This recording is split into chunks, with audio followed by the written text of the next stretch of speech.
Hola a todos y bienvenidos a este vídeo en el que quiero mostraros un método para hacer puzzles con ayuda de vuestra silueta. Así que aprovechando que tenía que hacer un par de puzzles, he decidido grabaros el proceso para que veáis cómo lo hago. Así que vamos a verlo. Voy a comenzar por la parte de la creación del puzzle en Silhouette Studio y en mi caso lo que quiero hacer es generar un puzzle a partir de una imagen, así que lo primero que voy a hacer es abrirme esa imagen con la que quiero trabajar en el programa y es tan fácil como irnos a la ubicación donde tengamos guardada esa imagen que queramos utilizar y directamente la arrastramos sobre un documento nuevo en el programa de Silhouette Studio. En este caso yo voy a utilizar una imagen de estos cómics que se llaman Lightfall y que aprovecho para recomendaros.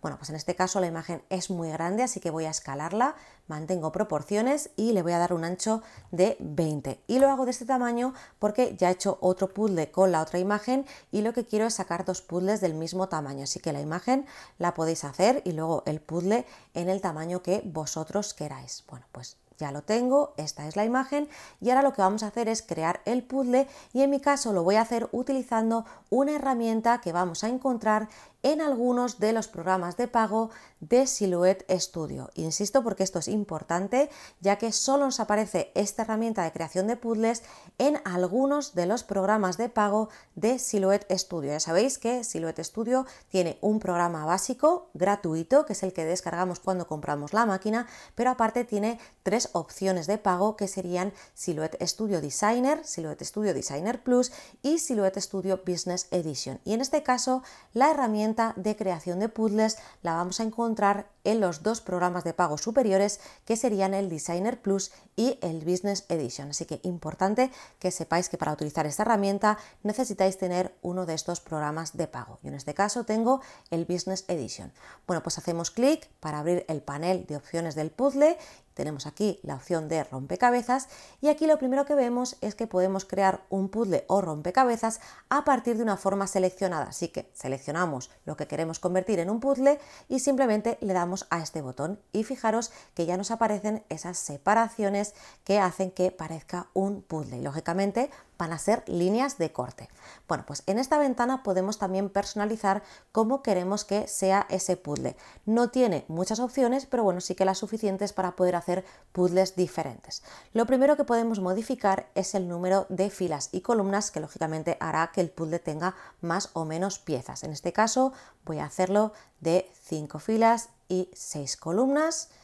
Luego vemos que tenemos también la opción de curvatura, fijaros que esto está curvado y por tanto al tener curvatura podemos modificarlo con estas dos opciones, pero si desactivo curvatura se quedan en líneas rectas, estas dos opciones ya no aparecen habilitadas y solo aparecería esta última que dice temblor y que vemos que modifica esas inserciones de las piezas del puzzle, las mueve. Fijaros ligeramente para que no queden en la posición central y podamos desplazarlas. Así que tenemos todas estas opciones para jugar. Yo en principio voy a dejarlo con líneas rectas y voy a dejarlo más o menos así. Y ahora una opción muy interesante es este botón de aquí que lo que hace, fijaros, es ir cambiando la posición donde están las inserciones de cada una de las piezas. Y esto nos puede servir, pues, por ejemplo, para ver que, pues, por ejemplo, esta inserción justo no me quede aquí donde la cara del gato y la cambio y a lo mejor prefiero que sea así. Así que tenemos distintas opciones. Yo en principio voy a dejarlo mismamente así, que me parece que está bien y ya tendría mi puzzle listo. Y de hecho, si me voy a la ventana de enviar, selecciono y le doy a cortar, fijaros que ya me salen las líneas de corte para que me haga un puzzle. Bueno, en este caso, como estoy trabajando con una imagen, lo que voy a hacer es un trabajo de impresión y corte, así que importantísimo irnos al documento y configurarlo correctamente. Yo voy a hacerlo en una 4, como así no me va a caber, voy a rotarlo hacia el lado.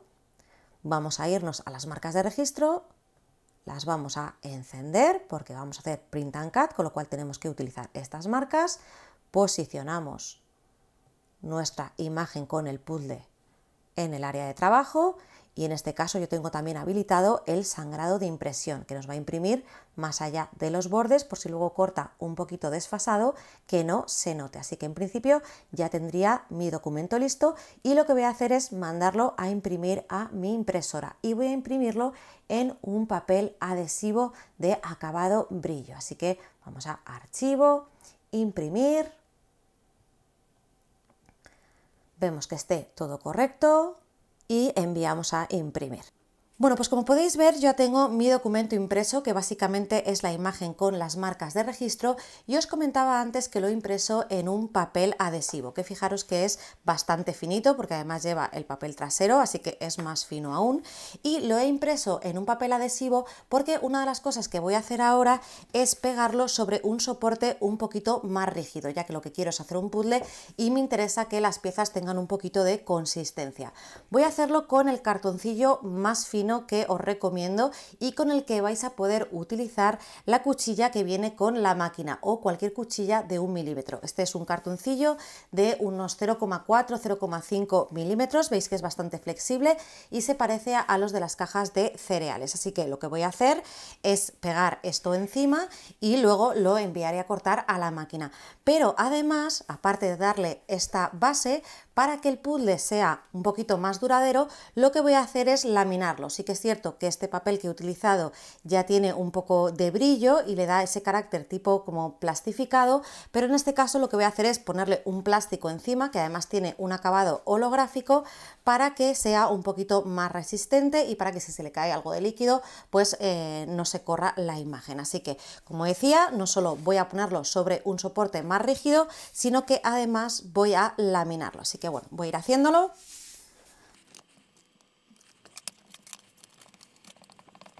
Ya lo tendría laminado y ahora voy a pegarlo sobre el cartoncillo.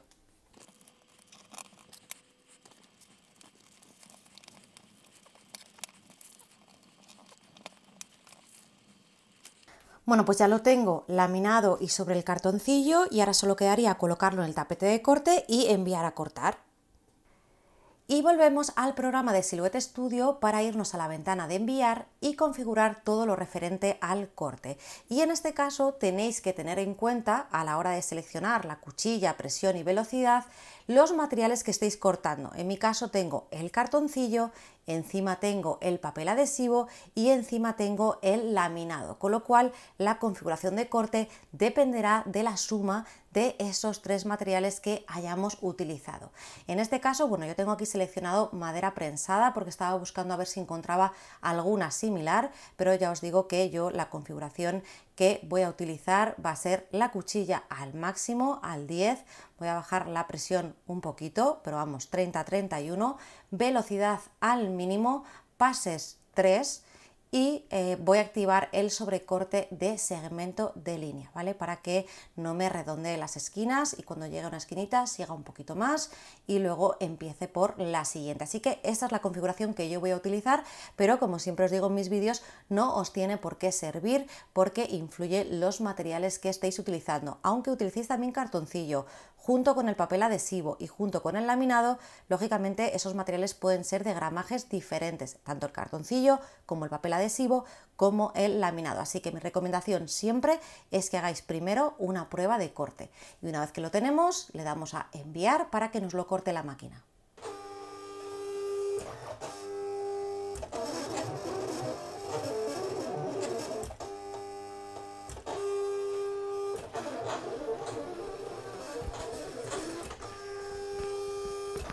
Bueno, pues ya he terminado y la recomendación que siempre os hago antes de descargar el tapete es que verifiquéis que se ha cortado correctamente. Así que descargamos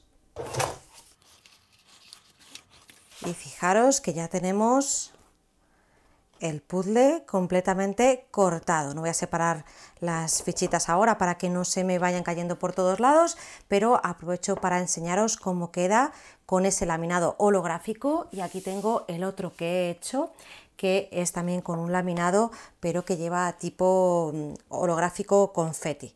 Fijaros que es que si cojo las piezas se me separa, pero bueno, podéis ver que tenemos ya nuestros puzzles terminados. Así que aquí os dejo esta ideita por si os animáis a hacer puzzles con vuestra Silhouette, y en este caso os recuerdo lo que os decía al principio del vídeo, y es que para poder utilizar esa herramienta que viene en el programa para crear puzzles tenéis que tener alguno de los programas de pago, como puede ser Designer Plus o Business Edition. Estoy deseando leer vuestros comentarios y saber si os ha gustado este vídeo, y como os digo siempre, si te ha gustado dale a like, si no te has suscrito a mi canal suscríbete y nos vemos en próximos vídeos. ¡Hasta luego!